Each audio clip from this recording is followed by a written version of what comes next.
అనారోగ్యం, ఉద్యోగం, వ్యాపారం అప్పులతో బాధపడుతున్నారా? వెంటనే జేకేఆర్ గురువు గారికి కాల్ చేసి అపాయింట్మెంట్ తీసుకోండి. నమస్కారం మేడం. నమస్తే అండి. ఒక బంధంలో భార్యాభర్తల బంధం తీసుకుందాం మేడం.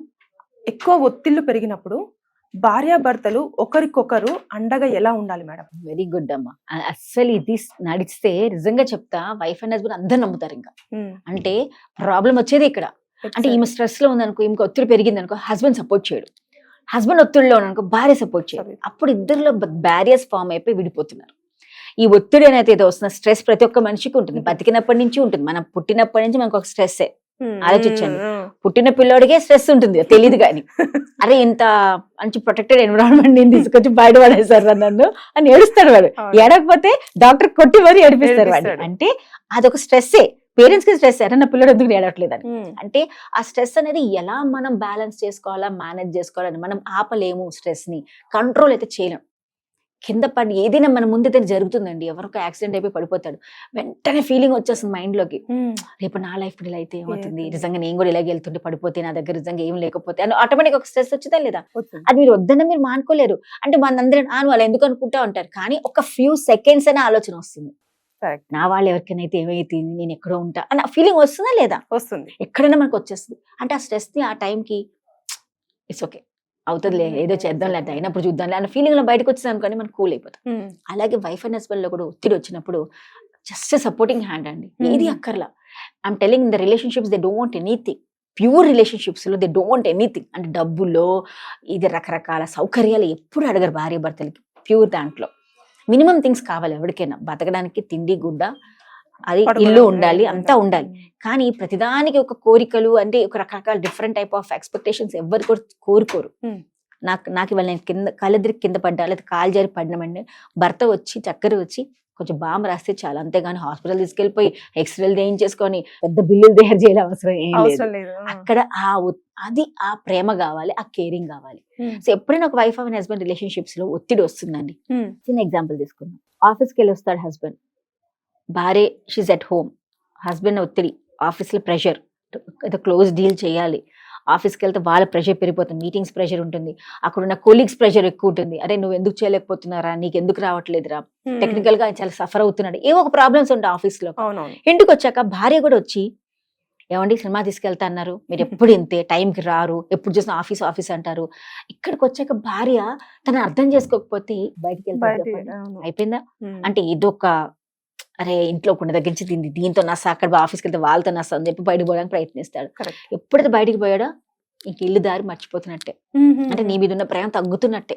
కాబట్టి ఎప్పుడైనా అలాంటి ప్రెషర్ వస్తే జస్ట్ భార్య జస్ట్ ఫ్యూ సెకండ్స్ అతని ఇంటికి వచ్చిన వెంటనే ఏది మాట్లాడకుండా కాసేపు మంచి టీ ఇచ్చి కొంచెం అతను రిలాక్స్ అవడానికి మంచి మంచి మాటలు, జోక్స్ వేసుకుంటే ఇద్దరు మాట్లాడుకుంటే ఆ ఒత్తిడి తగ్గించుకోవడానికి ప్రయత్నిస్తే ఎంత హ్యాపీగా ఉంటుందో చూడండి వైఫ్ అండ్ హస్బెండ్ కి. బట్ చాలా మందికి మనం ఏం చేస్తాం, ఆ టైంకి న్యాచురలీ కదా మనం పొద్దు నుంచి వెయిట్ చేస్తున్నాం ఆయన గురించి, మనకి ఎన్నో ఉంటాయి వెనకాల బ్యాగేజీలు, ఎప్పుడైనా వస్తాడో చెప్పేద్దాం అని ఉంటుంది. సో అదొక సిచ్యుయేషన్ మనం తీసుకుంటే, చిన్న చిన్న ఇంట్లోనే పిల్లల గురించి తీసుకోండి. ఎక్కువగా పిల్లలు తండ్రితో ఓపెన్ అవ్వరు, చాలా తక్కువ మాట్లాడతారు పేరెంట్స్. ఎందుకంటే నాన్నగారు అంటే బాబోయ్, డాడీ అంటే ఒక స్ట్రిక్ట్ పర్సన్, డాడీ తొందరగా తిడతారేమో, కొట్టేస్తారేమో అనే ఫీలింగ్ లో చాలా మంది పిల్లలు ఉంటారు. తల్లి కూడా ఏం చేస్తుందంటే తెలియకుండానే, అంటే తల్లి కూడా తప్పు కొన్ని ఉంటే ఏం తెలియకుండా మా పని చేయగల నాన్న గురించి కొడతారు అనేస్తాం. అంటే ఆటోమేటిక్ గా మన ఒక తండ్రి మీద ఎక్కువ తెలియకుండా చేస్తా, అది కావాలని చేయట్లేదు, ఒక డిసిప్లిన్ యాక్ట్ అది. అంటే అలాంటి కూడా పిల్లలు ఆపుతారేమో అని అనుకుంటారు, కానీ పిల్లల మైండ్ లో ఏం పడిపోతుంది, మా డాడీ కొడతారు, తిడతారు, తప్పు చేసినా తిడతారు, చేయకపోయినా తిడతారు, అమ్మ చెప్పింది కాబట్టి డాడీ తిడతారు, డాడీతో మనం చెప్పకూడదు అన్న ఫీలింగ్ మనమే క్రియేట్ చేస్తాం. అంటే ఇక్కడ కూడా ఈ ప్రెషర్ ఎప్పుడైతే పిల్లల్లో బిల్టప్ అయిపోతుందో, ఈ ప్రెషర్ పిల్లలు ఏం చేస్తారంటే మోస్ట్లీ పేరెంట్స్ మీద వదులుతారు. ఇంకా ఆటోమేటిక్ ఒక వయసు వచ్చాక, మీరు ఆడపిల్లలు కూడా చూడండి, మినిమం 18 years నుంచి ఇంటర్లోకి వచ్చాక వాళ్ళు చాలా అగ్రెసివ్ గా ఉంటారు, అబ్బాయిలు ఏంటి అమ్మాయిలు ఏంటి. అవునా? ఇంకా ఏదైతే అమ్మ మీద పడదు, ఇద్దరికి తండ్రి తల్లి మీద వాళ్ళకి పడదు, ఏది చెప్పినా వాళ్ళు యాంటీగానే అనిపిస్తూ ఉంటారు. నువ్వు అలా చేసావు, నాకు ఇష్టం లేకుండా చేస్తున్నా, ఇలాంటి ప్రెషర్ పిల్లల్లో కూడా బిల్డప్ అయిపోతుంది. ఆ ఒత్తిడి పెరిగిన వెంటనే కొద్దిగా ఏమవుతుందంటే, ఇక్కడ ఏమన్నా బాగా తిట్టినప్పుడు husband should understand her wife. పిల్లలు పెద్దవాళ్ళు అవుతున్నారు, దీనికి ఒత్తిడి పెరిగిపోతుంది, నా వల్లే పెరుగుతుందా, పిల్లల వల్ల పెరుగుతుందా, ఆ పిల్లలను కూర్చోపెట్టి, ఒరే మీ అమ్మ నన్ను తిట్టింది అంటాం కారణం ఇది, అంతే తప్ప మీద అని కాదురా, అర్థం చేసుకోవాలని తండ్రి కూడా should sit, or children should sit and talk to the parents. వాళ్ళు ముగ్గురు మాట్లాడుకోవాలి. కానీ ఈ ప్రెషర్ అయితే బిల్డప్ అవుతున్నప్పుడు మాట్లాడుకోకపోవడం వల్ల, అసలు వాళ్ళు ఎందుకు అనుకుంటున్నారో అనుకోకపోవడం వల్ల ఈమె ప్రెషర్ ఫీల్ అయిపోయి ఇంట్లో as a mother, as a wife she's not able to open up. ఏం చెప్తే ఏం గొడవలు అయిపోతాయి ఇంట్లో. ఆ ఫీలింగ్ లో ఉన్నప్పుడు హస్బెండ్ ఒక తండ్రిగా కాకుండా ఒక ఫ్రెండ్గా కూర్చొని ఇద్దరు మాట్లాడుకొని అసలు ఎందుకు జరిగింది, ఏమైంది, ఎందుకు ఇంత టెన్షన్ పడుతున్నాం, అలాంటి టైంలో వాళ్ళిద్దరు కాస్త కూల్ గా మాట్లాడుకుంటే, ఈవిడ ఆల్సో కొంచెం ఎక్స్ప్రెస్ చేస్తే అప్పుడు సొల్యూషన్స్ బాగుంటాయి. కానీ ఇప్పుడున్న రిలేషన్ లో ఒకటి చెప్తా, భార్య భర్తలు నిజం మాట్లాడడానికి భయపడిపోతున్నారు, నిజం మాట్లాడుకోలేకపోతున్నారు. ఇప్పుడు పిల్లలు కూడా అదే అంటారు, నా కాబోయే హస్బెండ్ దగ్గర నేను భయపడకూడదమ్మా, నా మొగుడు దగ్గర నేను భయపడకుండా మాట్లాడాలి, నా భార్య దగ్గర నేను భయపడకుండా మాట్లాడాలి అన్న రిలేషన్ ఈ మధ్య కాలంలో తగ్గిపోయింది. భయం.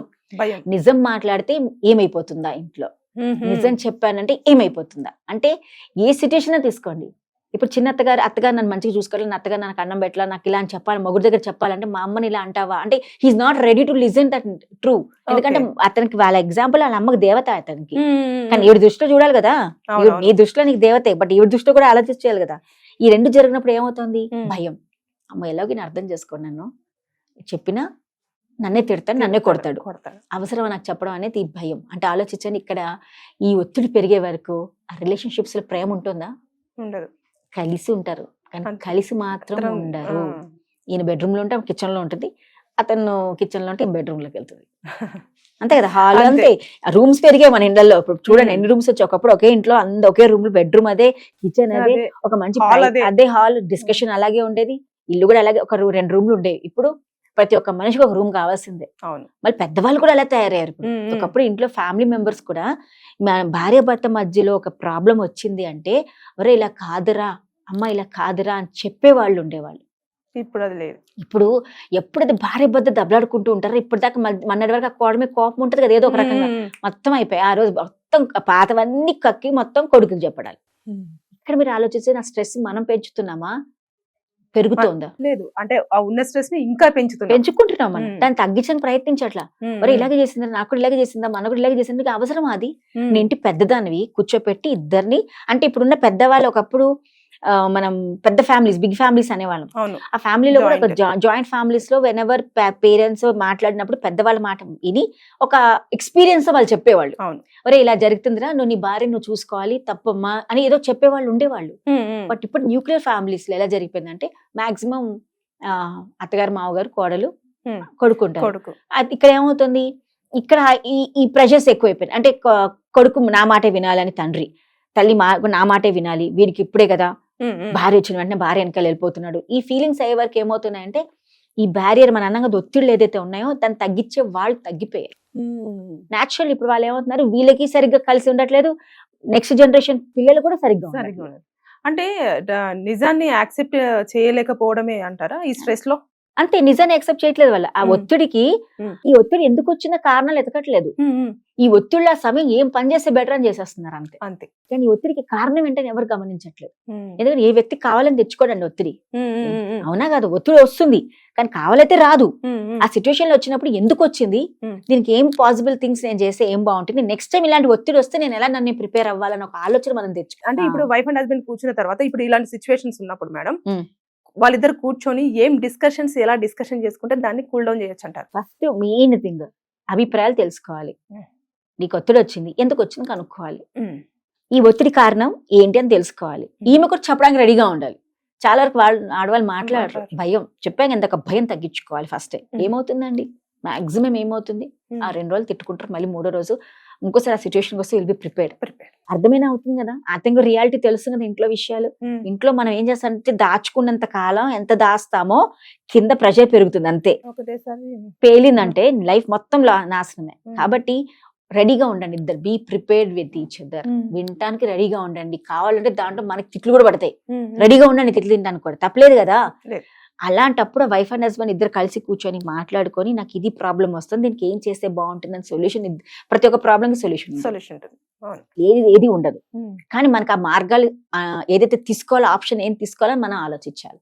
ఇంకో ఆప్షన్ ఈజీగా ఉంటది, ఈ ఆప్షన్ చాలా కష్టంగా ఉంటది. ఇక్కడ ఏదో లూజ్ అవుతుంది, అందుకని అది ఈజీగా ఉంటే ఏది లూజ్ ఉండదు, కాబట్టి అది యాక్సెప్ట్ చేస్తాం, దాన్ని మనం అడాప్ట్ చేస్తున్నాం, దాన్ని మనం అడ్జస్ట్ అవుతున్నాం. అడ్జస్ట్ అవుతుంది. ఇది యాక్సెప్టెన్స్ ఉంది ఇక్కడ. ఈ యాక్సెప్టెన్స్ మనం తీసుకోము. నువ్వు అవును నేను ఇంతే, నా మనసుకు బాధ కలుగుతుంది, నాకు ఇలా బాధ అనిపిస్తోంది, నాకు ఇది ఒత్తిడిగా అనిపిస్తోంది, ఇది నాకు నచ్చట్లేదు అని చెప్పే తత్వం నేను యాక్సెప్ట్ గా నేను నీకు చెప్పకపోతే ఏమవుతుంది ఇక్కడ? జీవితాంతం అడ్జస్ట్మెంట్ లోనే ఉంటాం. ఈ మీరు అన్నట్టుగా ఆ ఒత్తిడి పెరుగుతూ ఉంటుంది, రిలేషన్షిప్ బ్రేకప్ అవడానికి చాలా ఈజీ ఛాన్సెస్ ఉంటాయి. అప్పుడు ఈ వ్యక్తికి కూర్చొని ఎక్స్ప్రెస్ చేయడం చాలా important. Clarity of communication is very much important. Communication అంటే ఏదో తూతూ మంత్రాల్లాగా కోపం వచ్చి మాకు ఇద్దరం హస్బెండ్ ఆయన ఎలాగ వినడు కదా అక్కడ లేచి వెళ్ళిపోవటాలు, అది కమ్యూనికేషన్ కాదు. It is only at that time మీరు కొంచెం ఆపుతున్నారు. బట్ నెక్స్ట్ టైం ఇది రాకుండా ఉండాలి అంటే మళ్ళీ వచ్చి కాసేపు కూలేక మాట్లాడడానికి ప్రయత్నించండి. Husband also should share his feelings. తనకు చాలా వరకు కమ్యూనికేట్ చేయరు, మగవాళ్ళు చాలా తక్కువ మాట్లాడాలి. అంటే నీకు ఇప్పుడు భార్యాభర్తలో మెయిన్ ప్రాబ్లమ్స్ వచ్చేది ఒకటి, భార్యాభర్తలు మీరు ఎక్కడైనా గమనించండి వాళ్ళిద్దరి మధ్యలో ఎప్పుడు ప్రాబ్లమ్స్ ఉండవు. ఆలోచించండి, 80% వాళ్ళిద్దరు ఏది ప్రాబ్లం ఉండదు. ఎందుకంటే నీకేది కావాలో ఆమె ఇస్తుంది, ఆమెకి ఏం కావాలో నువ్వు ఇస్తున్నావు. ఇంకేముంటుంది? థర్డ్ పర్సన్ నుంచి స్టార్ట్ అవుతుంది. దట్ థర్డ్ పర్సన్ ఎవరైతే ఉంటారో ఆ వ్యక్తిని మీరు ఎంత, వాళ్ళు మీ అమ్మన్న అవ్వనింది, మీ అత్తన్న అవ్వనింది, ఎంత దూరం పెడతావు అంత మంచిది నీ లైఫ్ లోకి. పిల్లలు కూడా అంతే. నీ పిల్లలు కూడా మీ ఇద్దరు రిలేషన్షిప్ లో ప్రాబ్లం గా అనిపిస్తే వాళ్ళకి ఎంతవరకు చెప్పాలో నేర్చుకోవాలి. పిల్లల లిమిటేషన్స్ కూడా చెప్పాలి మనకి. ఎందుకంటే పిల్లలు they are going to learn from you. Exactly. So మనం ఒక లిమిటేషన్స్ పెట్టుకోవాలండి.